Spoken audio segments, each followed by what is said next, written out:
மூவேந்தராட்சி தன்னை நடத்திடும் உத்தமனே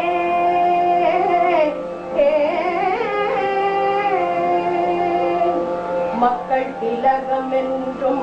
பொன்மன செம்மல் என்றும் புரட்சி தலைவர் என்றும் ஏழை பங்காளர் என்றும் பொன்மண்டினமே என்று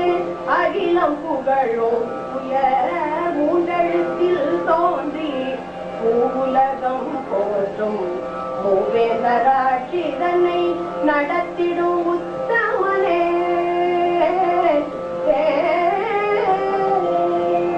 கடமை கண்ணி கட்டுப்பாடென்னும் மந்திரத்தில் நெறிமுறை தவறாமல் நாடாடும் நாயகனே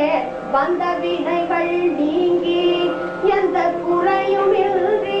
வந்த வினைகள் நீங்கி